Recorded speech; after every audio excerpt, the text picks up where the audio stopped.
मान्य असंख्य सहकारी, सर्व सन्मान्य व्यासपीठ, पत्रकार मित्र आणि अभूतपूर्व संख्येने या शिरूर मतदारसंघातील उपस्थित असलेले माझे तमाम राष्ट्रवादी काँग्रेस पक्षाचे कार्यकर्ते, बंधू भगिनी आणि सहकारी मित्रांनो, शिवाजीराव प्रदेश राष्ट्रवादी काँग्रेस पक्षाचा अध्यक्ष म्हणून सुरुवातीलाच मी अतिशय मनपूर्वक आपलं हार्दिक या ठिकाणी स्वागत करतो। मला 9:30 वाजता अत्यंत महत्त्वाची दुसरी राजकीय बैठक असल्यामुळे पूर्ण वेळ या कार्यक्रमाला मी उपस्थित राहू न शकल्याबद्दल मी आपल्या सारांची सुरुवातीला दिलगिरी या ठिकाणी व्यक्त करतो। 99 साली ज्याला मी नगर विकास खात्याचा राज्यमंत्री होतो, दिलीपराव वळसे पाटील साहेबांच्या सूचनेनुसार या मतदारसंघातील काही कार्यक्रमाच्या निमित्ताने मी आलो होतो। त्यावेळेला शिवाजीराव आढळराव आपल्या बंगल्यावरती मी मुक्कामाला राहिलो होतो। तुम्ही त्याला पक्षाचे अध्यक्षही होतात, कारखान्याचे चेअरमन सुद्धा होतात। मुंबईवरून आपला दूरध्वनी झाला, एक शब्दाची ओळख त्या कालावधीमध्ये झाली आणि कार्यकर्ता, एक नेता कशा पद्धतीने काम करू शकतो याची जाणीव बरोबर 20-21 वर्षापूर्वी माझ्यासारख्या कार्यकर्त्याला त्या कालावधीमध्ये झाला। गेल्या 20 वर्षाचा तुमचा दीर्घकाळचा प्रवास हा राजकीयदृष्ट्या एका वेगळ्या राजकीय पक्षामध्ये त्या ठिकाणी राहिला, पण तुम्ही निर्णय घेतलात, लोकसभेची निवडणूक लढवायची ठरवली आणि मातब्बर असलेल्या या मतदारसंघामध्ये तुम्ही विजय मिळवलात। ही तुमच्या कर्तृत्वाची साक्ष त्या कालावधीमध्ये लिहिली। 15 वर्ष तुम्ही त्या ठिकाणी काम करत आलात। दिलीपरावांनी सुद्धा हा मतदारसंघ, हा तालुका नव्हे तर या संबंध आंबेगाव असेल, आज या ठिकाणी अतुलचे माझे सहकारी आहेत, स्वर्गीय वल्लभ शेठ या ठिकाणी हयात नाहीत, पण त्यांचा जुन्नरचा मतदारसंघ असेल, खेडचा मतदारसंघ असेल, शिरूर असेल, पलीकडचा हडपसर असेल, या सगळ्या मतदारसंघामध्ये दिलीपराव तुम्ही दीर्घकाळ त्यानिमित्ताने काम करत आलात। पक्षामध्ये ज्या वेळेला वेगवेगळ्या कारणांनी मतमतांतर होत असतात, एक नेतृत्व लोकसभेच्या माध्यमातून या ठिकाणी नेतृत्व करत आलं। दिलीपराव तुम्ही विधिमंडळाच्या माध्यमातून नेतृत्व करत आलात, राज्य सरकारमध्ये तुम्ही नेतृत्व अतिशय उत्तम पद्धतीने त्या कालावधीमध्ये केलं, पण तुमच्या दोघांच्यात पराकुटीची कटुता त्या ठिकाणी आलेली आहे। आंबेगावची जनता तर इतकी हुशार, लोकसभेला तुम्हाला मताधिक्य, जेवढं मताधिक्य तुम्हाला लोकसभेला त्याचे दुप्पट मताधिक्य दिलीपरावांना विधानसभेला। माझ्यासारखा कोकणातला कार्यकर्ता बघत राहिला की एकदा लोकसभेला एखादा विधानसभा मतदारसंघ पिछाडीवरती राहिल्याच्या नंतर परत आमदारकीला उभं राहण्याचं कोण धाडस करत नाही, पण इथलं गणितच वेगळं आहे, इथली राजकीय कुंडली वेगळी आहे। पण आम्हाला सर्वांनाच आणि व्यासपीठावरच्या प्रत्येकालाच मनापासून आनंद झाला। अतुलजी, तुम्हाला तर नक्कीच झाला, सर्वांना झाला त्या ठिकाणी। त्यानिमित्ताने दीर्घकाळचा राजकीय संघर्ष एका बाजूला संपुष्टात आला आणि आता आंबेगाव तालुक्याचा विकासाचं एक वेगळं दालन आजच्या दिवसापासून सुरू झालं। अशा काय मोठ्या अपेक्षेतून आपण या ठिकाणी निश्चितपणे जमलेलो आहोत। जून महिन्यामध्ये दादांच्या नेतृत्वाखाली एक ऐतिहासिक निर्णय आम्ही सर्व मंडळींनी घेतला। 25 वर्ष राष्ट्रवादी काँग्रेस पक्षामध्ये आम्ही सर्वजण त्या ठिकाणी काम करतात। 40 वर्ष राजकारणामध्ये आणि समाजकारणामध्ये वेगवेगळ्या स्तरावरती त्या ठिकाणी काम करतात। पक्ष आणि पक्षाच्या माध्यमातून भूमिका घेत असतानाच स्वर्गीय चव्हाण साहेबांनी जो महाराष्ट्राला दिशा दिली, सुसंस्कृत महाराष्ट्र घडवला, राज्याचे पहिले मुख्यमंत्री म्हणून राज्याची मान संबंध देशभरामध्ये उंचवण्याच्या दृष्टिकोनातून स्वर्गीय चव्हाण साहेबांनी आगळेवेगळे निर्णय त्या कालावधीमध्ये निश्चितपणे घेतले। दादांच्या नेतृत्वाखाली राष्ट्रहित नजर समोर ठेवत आज राष्ट्रहित तुम्हाला आणि मला सर्वांना अतिशय महत्त्वाचं आहे। तुम्ही आम्ही महाराष्ट्रीयन आहोत, महाराष्ट्राचे आहोत याचा आपल्याला अभिमान आहे। छत्रपती शिवाजी महाराजांनी हिंदवी स्वराज्याची स्थापना केली। शिवाजी महाराज जिजाऊंच्या पोटी या जुन्नरीच्या परिसरामध्ये जन्माला आले आणि मला अभिमान तितकाच पद्धतीने वाटतोय की त्यांचा राज्याभिषेक सोहळा मी ज्या जिल्ह्यामध्ये जन्माला आलो त्या रायगड ऐतिहासिक किल्ल्यावरती त्या ठिकाणी झाला। पण एक अतूट असं नातं रायगड आणि शिवनेरीचं राहिलं, रायगडचं आणि पुण्याचं त्या ठिकाणी त्या निमित्ताने राहिलं। पण दादा, तुमच्या नेतृत्वाखाली निर्णय त्या कालावधीमध्ये घेत असताना बहुजनांच्या हिताच्या दृष्टिकोनातून आम्ही निर्णय त्या कालावधीमध्ये घेतला। सर्व जणांनी योग्य पद्धतीची चर्चा केली। देश ज्यावेळेला नेतृत्वपूर्ण पद्धतीची प्रगती करतो, जगाच्या विकसित राष्ट्रांमध्ये देशाचं गौरव स्थान नरेंद्र मोदी साहेबांच्या नेतृत्वाखाली ज्यावेळेला होतं, त्यावेळेला संघराज्याच्या कल्पनेमध्ये डॉक्टर बाबासाहेब आंबेडकरांनी दिलेली विचारसरणी होती की देश आणि राज्य एकाच विचाराचं जर का सरकार त्या ठिकाणी असेल तर त्या राज्याच्या विकासाला गती त्या ठिकाणी मिळू शकते। दादांच्या नेतृत्वाखाली आम्ही सर्वंकषमीचा हा विचार त्या कालावधीमध्ये घेतला। जसा आज अनेकांना प्रश्न पडला दिलीपराव आणि शिवाजीराव एकत्रित आहेत, तसाच दिलीपराव अनेकांना प्रश्न पडला दादांनी घेतलेल्या निर्णयामध्ये तुम्ही कसे काय सहभागी असू शकता। हे खरं आहे, ते बोलतोय। मलाही काही वेळेला सुरुवातीच्या कालावधीमध्ये शंका होती, पण आपण कधी केव्हा कुठे बसलो ते सांगण्याची आज ही वेळ नाही। एका दिवसात अतुलजी हा निर्णय झाला नाही, दीर्घकाळ चर्चा विनिमय होत असताना, पण ती चर्चा करत असताना मला या ठिकाणी आवर्जून सांगितलं पाहिजे की या चर्चेचा सगळा सूर राष्ट्राच्या हिताच्या दृष्टिकोनातून, राज्याच्या हिताच्या दृष्टिकोनातून NDA मध्ये सहभागी होण्याचा निर्णय आम्ही सर्वजण घेत असताना दिलीपराव तुमचं मोलाचं मार्गदर्शन झालं, त्याचा सुद्धा आवर्जून उल्लेख या ठिकाणी या निमित्ताने करतोय. हा निर्णय एका दिवसामध्ये झाला नाही, पण आम्ही सर्वजण एकमताने त्या निर्णयामध्ये येत असताना ज्या पद्धतीने तुम्ही वस्तुनिष्ठ पद्धतीची मांडणी त्या ठिकाणी करत आलात, त्याच्यामुळे या निर्णयाला बळकटी आली. तो तेव्हाच लवकरात लवकर त्या ठिकाणी यावा, महाराष्ट्राच्या राजकारणाला कलाटणी त्या ठिकाणी मिळावी, देशाच्या राजकारणामध्ये सुद्धा एक वेगळं भलं त्या ठिकाणी प्राप्त व्हावं, अशा पैसा सामुदायिक निर्णय भुजबळ साहेब असतील, मुश्रीफ साहेब असतील, प्रफुल्ल पटेल साहेब असतील, धनंजय मुंडेजी असतील, दिलीपराव आपण असाल, राज्याच्या कानाकोपऱ्यामध्ये असलेल्या सर्व सहकार्याने त्या ठिकाणी त्या निमित्ताने घेतला.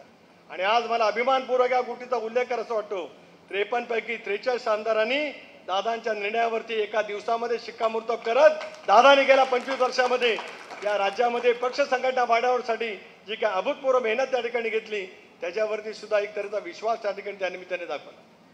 राजकारणामध्ये काही कालखंड कठीण असतात, संक्रमणाचे त्या निमित्ताने असतात. निर्णय घेण्याची वेळ ज्या वेळेला येते, घड्याळ तेच वेळ नवी. निर्णय घेण्याची ज्यावेळेला वेळ असते, त्याला घड्याळ तेच वेळ नवी हा विचार मनामध्ये ठेवत, महाराष्ट्राचा व्यापक दृष्टिकोन मनामध्ये ठेवत, उद्याचा 25 वर्ष महाराष्ट्र घडवायचा आहे, या भूमिकेतूनच हा ऐतिहासिक स्वरूपाचा निर्णय त्या कालावधीमध्ये घेतला गेला. आज राज्याच्या लोकशाही महायुतीच्या सरकारच्या माध्यमातून आपण त्या ठिकाणी काम करण्याचा प्रयत्न करतो. विकासाचे अनेक पर्व त्या ठिकाणी गाठले जातात. अशा वेळेला लोकसभेच्या निवडणुकीला सामोरं जात असतानाच या शिरूर मतदारसंघातून आज आढळरावजी, तुम्ही आणि तुमच्या सर्व सहकाऱ्यांनी एक तऱ्हेचा ऐतिहासिक निर्णय त्या ठिकाणी त्या निमित्ताने घेतला. आपल्या उमेदवारीच्या बद्दल राष्ट्रीय अध्यक्ष त्या ठिकाणी निश्चितपणाने गोष्ट करतील की काय सर्वांनाच अभिप्रेत आहे का मीच बोललं पाहिजे अशातला का भाग नाही, पण आम्हाला विश्वास आहे या लोकसभेच्या निवडणुकीला ज्यावेळेला आपण सगळेजण सामोरं जाऊ, या शिरूर मतदारसंघामध्ये सुद्धा दादाने घेतलेल्या निर्णयाच्या वरती लाखोच्या फरकाने तुम्ही सगळेजण शिक्कामोर्तब कराल असा विश्वास या ठिकाणी यानंतर मी व्यक्त करू. अनेक वेगवेगळे प्रवाह त्या ठिकाणी निर्माण केले जात असतात, अनेकांच्या संदर्भामध्ये अनेक भूमिका त्या ठिकाणी घेतल्या जात असतात. काय घडलं 80 साली, काय घडलं त्याच्यानंतरच्या कालावधीमध्ये, काय इतिहास आहे. अनेक वेळेला इतिहास बदलण्याची क्षमता सुद्धा कुठेतरी दाखवावी लागत असते. हो, एकेका इतिहास घडला, जरूर एकेका इतिहास घडला की ज्यांनी पक्षांतर केलं त्यांच्यातला कोण निवडून येऊ शकलं नाही. पण आज मला विश्वास वाटतोय, रायगडच्या भूमीतून जन्माला आलेल्या माझ्यासारख्या कार्यकर्त्याला त्या इतिहास बदलवण्याची ताकद असलेला एक कर्तृत्ववान नेता तो आज आपल्या सर्वांच्या समोर आहे. त्याचं नाव आहे अजितदादा पवार. त्याच्यामुळे तो इतिहास बदलला जाईल याच्यात माझ्या मनामध्ये काय शंका आणि काय कारण नाही. पण अशा वेळेला ज्या संख्येने आज आपण सर्वजण या ठिकाणी जमतो, त्याच्यातूनच विचाराची परिपक्वता त्या ठिकाणी पाहायला मिळू शकते. मला आज आनंद वाटतोय की आज राष्ट्रवादी काँग्रेस पक्षाचे या लोकसभा मतदारसंघातील सर्वच विधानसभा मतदारसंघात सदस्यांनी दादाने घेतलेल्या निर्णयावरती एक तऱ्हेचं शिक्कामोर्तब केलं. दिलीपराव मोहिते असतील, मला असं वाटतं ते आलेत.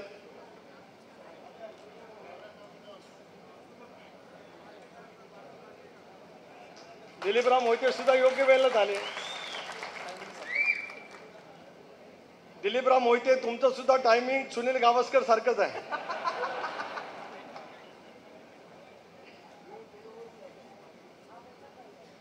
लय टायमिंगचं भारी माणूस आहे. दिलीप नावातच भलतं काहीतरी आहे.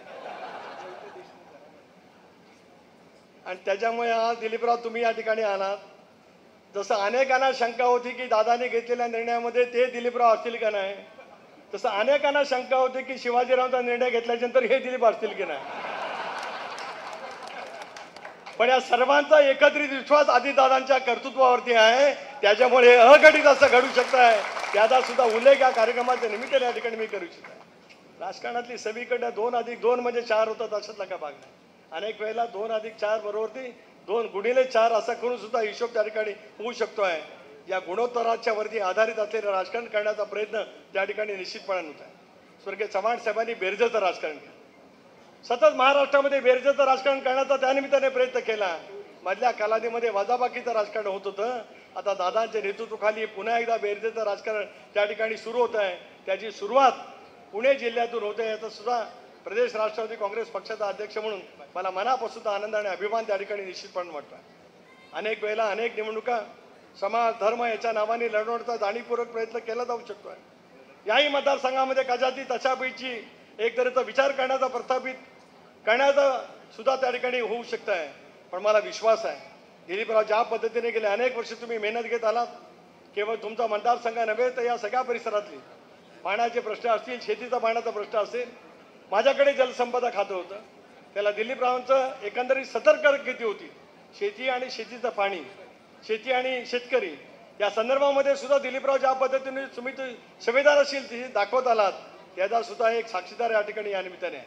उद्याच्या भवितव्याच्या कालावधीमध्ये दादाने घेतलेल्या निर्णयाच्यामुळे एनडीए तर मजबूत झाली, राज्यामध्ये सुद्धा महायुती त्या ठिकाणी मजबूत झालेली आपल्याला पाहायला मिळू शकणार आहे. जागा 45+1 या भूमिकेतून आपण त्या ठिकाणी काम करणार आहोत. पण त्याच्यानंतरच्या कालावधीमध्ये सुद्धा ज्याला विधानसभेच्या निवडणुकीला आपण समोर जाऊ त्याला या समीकरणातून सुद्धा महाराष्ट्राचं भवितव्य घडवण्याच्या दृष्टीतून आपण निश्चितपणाने त्या ठिकाणी वाटचाल करणार आहोत. अधिक बोलून मी आपला सर्वांचा वेळ घेऊ इच्छित नाही, पण शिवाजीराव आजपासून तुमचं आणि माझं एक वेगळं नातं जोडलं गेलं. आज माझी उमेदवारी प्रथमच राष्ट्रवादी काँग्रेस पक्षाचा पहिला उमेदवार आज घोषित झाला तो मी, आणि तो घोषित झालेला उमेदवार म्हणून मी या ठिकाणी सुद्धा तुमचं मनापासून अभिनंदन करतोय. कारण आपल्याला सुद्धा संसदेमध्ये सोबत काम करा. मला माहीत होतं अतुल की आज माझी उमेदवारी जाहीर होईल, पण आज दादांनी केली उमेदवारी जाहीर. दादांचा मी आभारी आहे, प्रफुल्लबाईंचा आहे, भुजबळ साहेबांचा आहे, राष्ट्रवादी काँग्रेस पक्षाच्या सर्व नेत्यांचा त्या ठिकाणी आहे. पण आपण उमेदवार म्हणून घोषित झालो म्हणजे जबाबदारी संपत नाही. ज्या कार्यकर्त्यांच्या बळावरती आज आपल्याला वेगवेगळ्या पद्धतीचं काम त्या ठिकाणी करायचं आहे. देश पातळीवरती असेल, राज्य पातळीवरती असेल, एक भूमिका घेऊन ज्यावेळेला आपण काम करण्याचा प्रयत्न करत असतो ती भूमिका लोकांच्यापर्यंत पोहोचवण्याच्या दृष्टीतून आपण सर्वांनी मिळून त्या ठिकाणी अतिशय योग्य पद्धतीने काम करावं एवढीच अपेक्षा आज या कार्यक्रमाच्या निमित्ताने या ठिकाणी व्यक्त करतो. पूर्ण वेळ थांबता आला नाही त्याच्याबद्दल दिलगिरी या ठिकाणी मागतो. पण त्याचबरोबर आढळराव पाटील साहेबांच्या समोर असंख्य कार्यकर्त्यांनी जो पक्ष प्रवेश केला पक्षाची ताकद वाढली. आगामी येण्याच्या काळाच्या दृष्टीतून संघर्षापेक्षा विकास कसा करता येईल याच गोष्टीवरती भर ठेवण्याचं काम आपण सगळेजण सार्वजनिकरित्या करूया.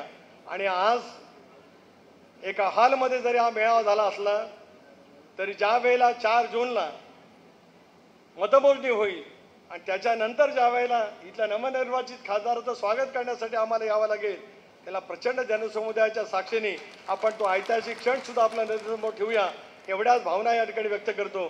पुन्हा एकदा आपल्या सर्वांचं राष्ट्रवादी काँग्रेस पक्षामध्ये अंतःकरणापासून स्वागत करून या ठिकाणी मी थांबतो. जय हिंद.